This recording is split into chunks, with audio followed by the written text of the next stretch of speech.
광주 전남의 코로나19 4차 유행 초짐이 뚜렷해지고 있습니다. 광주는 전남대병원을 중심으로 확진자가 늘고 있고 전남은 동북권의 상황이 심각합니다. 취재기자 연결해서 광주와 전남 지역 상황 자세히 알아보겠습니다. 먼저 광주 전남대병원으로 갑니다. 손준수 기자, 오늘 확진자가 잇따랐는데 그곳 상황 지금 어떻습니까? 네, 이곳 전남대학교 병원은 지난 13일 신경외과 전공의가 확진 판정을 받은 이후로 연간 확진자가 계속 나오고 있습니다. 이 광주와 전남 지역의 대표적인 병원이지만 지난 주말부터 병원이 통제되면서 보시다시피 선별진료소에서 검사를 받고 있는 분들을 제외하면 이 사람들의 발길이 끊긴 상황입니다. 오늘 오후 전남대병원에 입주한 광주은행 직원의 초등학생 자녀 2명과 정형외과에 입원 중인 1명이 추가로 확진됐고요. 이들을 포함해 오늘 광주에서는 신규 확진자 9명이 나왔는데 감염 경로 미확인 1명을 제외하면 모두 전남대병원 연간 감염입니다. 조금 전 목포에서도 전남대병원 신경외과에 입원했다가 퇴원한 환자와 보호자가 확진됐습니다. 이로써 전남대병원발 확진 이후 나흘 동안 19명이 발생했습니다. 의료진과 직원, 입원 환자들뿐만 아니라 확진자의 초등학생 자녀들까지 확진 판정을 받으면서 우려했던 연쇄 감염이 나타나고 있습니다. 이로써 광주에서는 지난 7일부터 열흘 동안 53명의 지역 감염 확진자가 발생했습니다.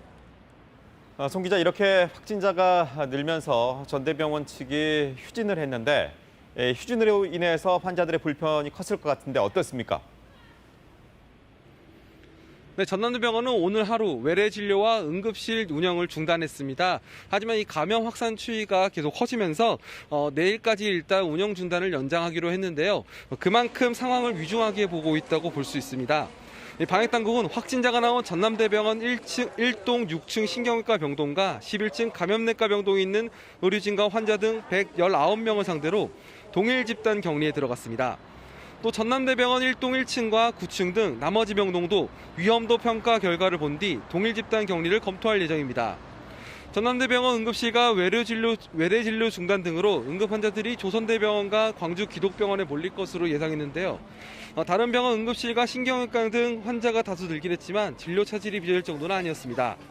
전남대병원과 관련해 진행 중인 검사 건수가 1,500여 건에 달하는 만큼 내일 오전까지 추가 확진 가능성은 여전히 남아 있습니다. 지금까지 전남대학교 병원에서 KBS 뉴스 손준수입니다. 전남 동북권의 상황도 확인해 보겠습니다. 동북권은 지역 감염이 여러 경로로 퍼지고 있는데요. 순천시 보건소에 취재 기자가 나가 있습니다. 양창희 기자, 오늘 전남 동부 지역에서는 확진자가 얼마나 나왔습니까?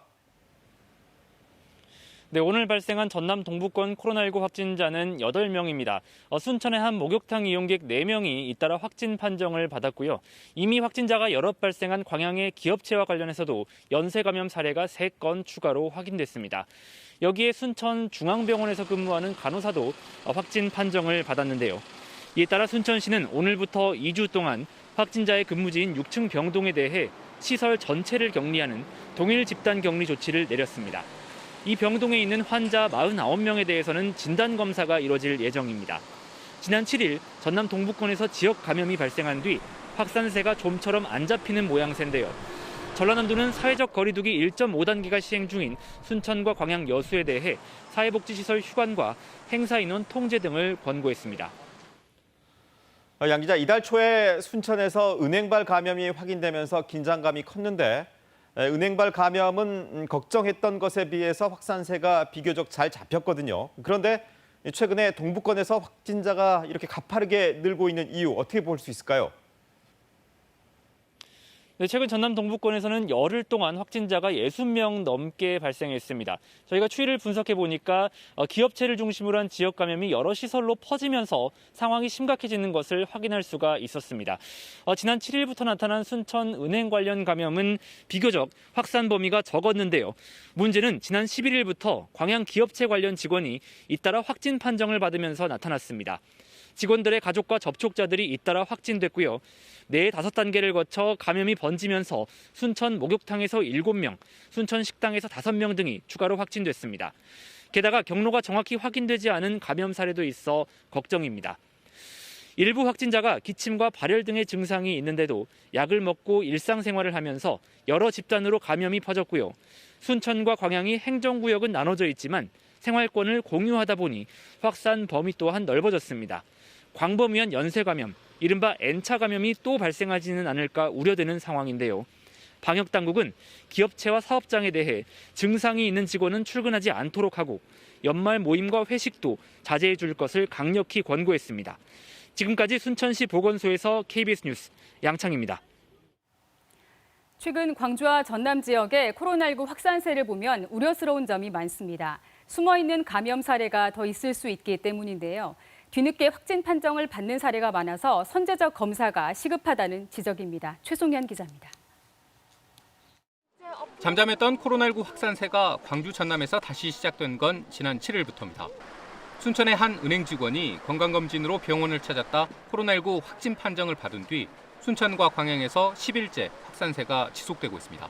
의심 증상이 있음에도 불구하고 감기라고 생각하고 해열제, 감기약 등을 복용하면서 계속 출근하는 등 일상생활을 함으로써 추가 확산이 지속되고 있습니다. 광주도 마찬가지입니다. 교도소 직원과 유흥주점 접객원 등 주요 감염 경우의 최초 확진자 역시 단순 감기로 병원을 찾았다 코로나19 감염 사실이 뒤늦게 확인된 겁니다. 증상이 발현되고도 곧바로 진단검사를 받지 않아 감염 확산으로 이어졌습니다. 특히 주목할 점은 지난 2일 광주 남구의 한 호프집입니다. 같은 장소에서 따로 술을 마셨는데도 모두 확진 판정을 받았기 때문입니다.